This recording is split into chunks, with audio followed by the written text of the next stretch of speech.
All right, guys, what's up? This is my fourth time recording this, so I'm a little bit mad. But anyway, let's get into it. So, sorry about the abrupt start there. But so I saw just today that 4 days ago, T posted one of my community posts on his community section. I'm not seeing it until today, so that's pretty cool that he threw this up there. Um, but the post was about me here eating my this right here, my the meat that I was eating here.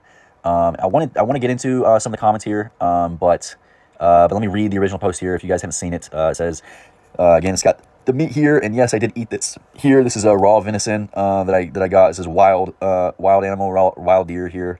This is my post says, this may look disgusting to you, but I swear I can feel the difference when I'm getting raw meat in versus heavily cooked.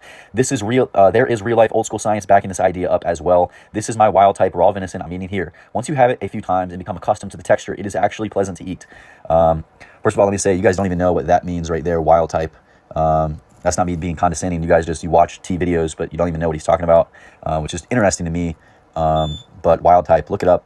It's a deep rabbit hole. Genetics, look up wild type. But anyway, so yeah, that was the post. Let me just get right into the comments here. First one, good for him. Venison is hard to get than other meat. I eat it raw too. Absolutely delicious, equal natural. Thanks, guys.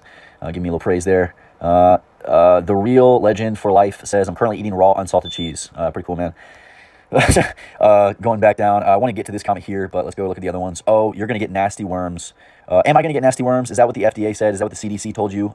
Is that what grandma told you?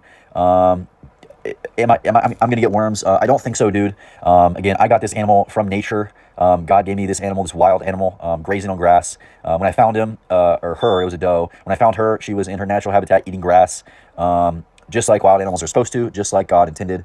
And I ate her just like God intended, just like it is in nature. And I skinned the animal personally and cut it up, all the pieces. And guess what? There were no worms. It was absolutely beautiful meat.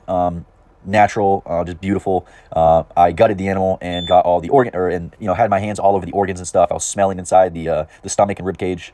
Everything smelled perfectly fine. Absolutely nothing bad to say. It was absolutely beautiful. It was a perfect specimen of a wild type natural animal in its natural habitat. So I'm gonna get worms. I don't think so, dude. I don't think so. I would be way more worried about the domesticated, interbred, genetically modified animals that you're getting from a farm that eat grain all day, from canola oil plants and all this stuff, walking around in its own shit all day. I would be way more worried about that personally than the wild animal given to me by God himself. But, teach their own. You might get worms from eating it. I don't know. Me personally, I believe that I'm strong enough to, if there were to be any worms in it, I'm not worried at all about my body becoming susceptible to that parasite or any sort of infection that might become of it. If we were to hypothetically assume that there were any in the meat, me personally, my body, I know that I'm strong enough to fight that off. You personally might not be, but that's you. But anyway, that's my take there. This comment I wanted to get into. The bottom there, it says absolutely disgusting. Whatever you say, you'll go to the sushi place and eat raw sushi, but raw meat, that's a no-no. Okay, because it's societally unacceptable. Okay, we do things a little differently around here. Me personally, I do things a little differently than you, and then other people, and that's okay. And you can think it's disgusting. That's okay too. It's whatever. You think cooking it's like making it not disgusting, but then if you don't cook it, it is disgusting or whatever. I'm not really sure about the logic there, but to each their own. Imagine eating like that. Oh, this is the comment I want to get into. Imagine eating like that for the rest of your life. I could definitely imagine eating like that for the rest of my life. In fact, I hope I never eat any other way than the way I'm eating. Natural, wild animal. I feel healthier than ever. Mentally, I'm clearer than ever. In terms of stuff like brain fog and stuff like this that people talk about, absolutely zero. In fact, now, if I go back to eating fake, societally acceptable foods like sugar and bread and chemicals and this sort of stuff, I can feel the inflammation and brain fog that it gives me. Yeah, I can feel that. You get off the stuff like that and you experience what it's like without them, and then you go back to it, and it's like, holy, I can feel the difference now. To where before it was the normal, but now the new normal is the new normal, and then you go back to that, and you're like, holy crap. Everything's changed now. Everything's way better now. And now, if I eat this stuff, it makes me feel worse. And then you realize that, but you never realize that if you never make the change. But anyway, I can see myself eating like this for the rest of my life. In fact, I hope I never eat any other way. But it says, and if that's healthy, you will live longer. That means a longer torture eating like that. That's a matter of perspective. You see it as torture because you've never done it. I don't know how you can say it's torture because you've never done it. For all you know, if you ate a piece of raw meat, it would make you, instantly orgasm. You have no idea because you never tried it. So the fact you're passing judgment, that's whatever. But you've never tried it. I know this. And you're saying it's torture. Me personally, I've eaten it and it's absolutely no problem. It's just like eating any other piece of meat. You chew it up and you swallow it, and it actually has a pleasant taste. And it's whatever. I'm eating for a goal. I don't really eat for pleasure. So I really like bacon and eggs. That tastes really good to me. Steaks taste really good to me. But in terms of other things, sometimes I eat things not because of the way it makes me feel in the moment when I'm chewing it up, but because of how it makes me feel in the long term. In terms of eating this as torture, absolutely not. Completely unvalidated, uncredited take there. But he says, no, thank you. To each their own. You don't have to. No one's making you. No one's making you do anything. It's just I don't know why you're on Genetic Beasts YouTube channel if this is what you think. But it's a little bit weird there, but whatever. And he goes on, he says, I will eat like a normal person, enjoy my life, and leave whenever the good, inexistent Lord wants to take me. Okay, very interesting sentence there. He says, I will eat like a normal person. What is that? What does that mean? You're gonna eat like a normal person. Like, okay, eat like a normal person, be obese. That's okay. The normal person is obese. That's a fact. So you can be a normal person. That's okay. You're going to enjoy your life. I hope you enjoy your life. Some people enjoy their life a little bit differently. I would say most everybody, would say they're probably enjoying life. The drug addict down the street thinks he's enjoying his life. There's things to be considered. There's long-term gratification versus short-term gratification and stuff like this. From your comment here, it would seem you have no God in your life. That's pretty sad. I'm sorry for you. No God exists for you. That's unfortunate. No God cares about you. I'm sorry. I truly am. You're going to enjoy your life. I hope you do. I hope you do. But, it's very interesting. It just seems like a very nihilistic, empty, and self-evidently godless perspective here. That's whatever. But that's my take on that comment. Let's go look at the replies here. T replies to him. He says, I find real men eat real food, but who's always complaining about eating real man's food? So they complain like the estrogenic lollipop weak boys they are. Yeah, pretty, it's a funny take there. Pretty scientific, factually backed up and professional take there from T. And he replies to T's reply just then. He goes, the problem with that is that it implies that in my country there aren't real men because no one eats like that. Would like to see you telling that to me. Would like to see you not telling that to me, but to any of my neighbor elders above 70 years old who work in the field and have hands like bear traps. Tell them they aren't real men because they don't eat real meat. I have no idea what we're even talking about at this point. We're talking about who's a real man, who's not. T's talking about lollipop little boys. I have no idea what's even going on. And Michael Rowe 8719, he's talking about 70-year-old neighborhood elders that work in the field and have bear traps like hands. And I guess he's saying that they are real men, but they don't eat raw meat, but they are real men. So I guess he's like asking us to explain that or something. Yeah, I don't even know what we're talking about here, but let's break down that sentence right there about the 70-year-old man in the field. They have hands like bear traps. Well, I'm gonna go out on a limb. I'm gonna wager my own money, in fact, that these 70-year-old men are eating meat. I would bet my money, and I would go as far as to say that that bet is not going to cause me a loss. I would say I'm not going to lose that one. That these 70-year-old men who work in the field eat meat, whether that meat is cooked or raw. Who's to say? But I can basically guarantee you they are eating meat. So that is a fact there. Or at least a guess that I would hang my hat on. So there's that. I don't even know what he's talking about. They work in the field. They're 70 years old. If you're asking me, do I think they're real men? I would have to probably say no to that specific example there. 70-year-old men working in the field. Wow. 70 years old working in the field still. Wow, man. How'd you get there? Can't really say, but we could come up with some ideas here. Evidently, they squandered their youth, and because now they're 70-year-old men working in the field still. So what happened to the 70 years previous to this to now that led you to have to work in the field still? What did you forget to do? What did you not do in those 70 years before to set yourself up in a spot where you don't have to be 70 years working in a field? That is a failure as a man. If you're 70 years old working in the field, I don't care what excuse you give me. That's a failure. You squandered your life, and now you're 70 years old, living hand to mouth, working in a field to sustain yourself. That's a failure.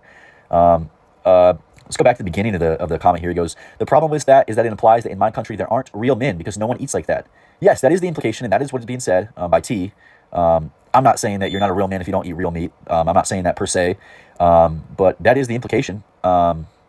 I don't know, 70-year-olds working in the field, like that's a pretty failed society right there. I don't know what maybe would have led to that, if like maybe your society is economically just completely in ruin. Your government has just completely failed the economy, and through what means, I don't know, just political corruption or whatever it might be, that your economy has completely failed. That's a failure as a man, that you let your society and government get to that point. That's a failure. But even in that case, let's say, as a man, you should have got yourself in a better position. Leave the country. If you can't fix the country you're in, maybe as a man, take some responsibility and leave the country and go somewhere that is going to have a better future for yourself. But I would wager to bet the 70-year-olds working in the fields, they squandered their youth and completely failed, and now they're bearing the consequences at 70 years old, having to work in the field to sustain themselves. That's my take on that comment. Got a reply here from Bass and Bass 3323. Lol, but that is the basic normal. Down the road, humans food. Down the roots, humans food. Not sure. I guess he's saying it's the new normal. Yeah, that is the new normal. It's the new normal is whatever it is. And whether that's good or bad. People might have different conclusions, but it would seem here that Michael Rowe 8719 is very concerned with being normal and not wanting to stick out here. He's evidently very concerned with that. He says he's going to eat like a normal person. So he evidently doesn't think for himself, and just wants to be normal and doesn't want to stick out or anything. Is unwilling to, go out on his own intuition or instincts, and come up with any ideas, conclusions, or think anything outside of the normal, or push up against any mainstream ideas. Everyone's jumping off a bridge, so I guess it's the right thing to jump off a bridge, and I'm going to jump off a bridge too. That's kind of the thought process there. It is what it is. The new normal. The new normal is to be depressed. The new normal is to be obese. The new normal is to be depressed and go to the doctor and get on antidepressants. That is the new normal. And that's not something I want. I don't. That's not something I want. So that's the new normal. I guess I'll just be abnormal. Is what it is. But I'm gonna live my own life and take my own destiny in my own hands. He goes on, replies again. Just think if they ate some raw meat, bear traps turned to mammoth traps. Yeah, facts right there. Yeah, that's exactly what we're talking about there. That's a good take there. I don't know how we started talking about what we're talking about now. Who's a real man? Little boys, lollipops, estrogenic lollipop boys, and who's a real man and who's not? And 70-year-old neighbors working in the field. I have no idea how we got here. What we're talking about nutrition, guys. We're talking about building our bodies. We're talking about performance. We're talking about health. We're talking about staving off chronic dietary and environmentally induced diseases. And we're talking about, optimization and performance. That's what we're talking about. I have no idea how we started talking about all that. But that's my take, man. Going back to my original post, I want to hit on one thing here. I say there is real life, old school science backing this idea up, that raw meat nutritionally is better than cooked. Yeah, there is legitimate real science that I have personally read, and are confident in the methodologies carried out in the study. And everything looks good in terms of that. And yeah, I mean, real science backing it up. Real science saying that, yeah, when you cook food, the nutritional content of your meat is diminished. That's a true fact. I will, after I make this, I will throw up a quick study that I was seeing. A study that I found. You have to buy it. It is in a journal you have to pay for. But you can read the abstract, introduction, and conclusion on like NCBI. But basically, if you want to look at it, you can. But basically, the conclusion was, yeah, cooking it does diminish the nutritional content by actually a pretty substantial margin. Definitely not insignificant whatsoever. Pretty damn significant. I want to say, off the top of my head, the difference for vitamins was like 25 to 35% reduction after cooking on average. They had multiple different cuts of meat and different cook times and stuff like this. It's a pretty rigorous study if you want to check it out. But yeah, there's real science backing this up. And anecdotally, in my experience, yeah, there's actually a huge difference. Whether that's placebo or not, I don't care, because when I eat the raw meat, I literally feel better. I do. There is literally. So whether that's placebo or not, guess what? I don't care, because if it's helping me, I don't care what the reason is. Okay, so I'm going to continue eating raw meat. And to each their own. You can take that for what you will. And if you want to check out the actual science about it, I will throw up a quick thing. And if you want the full study in its whole, I bought it. Just give me a comment if you are actually interested in reading it, and I can send it to you. But that's all I got, man. So as I said, here's the study.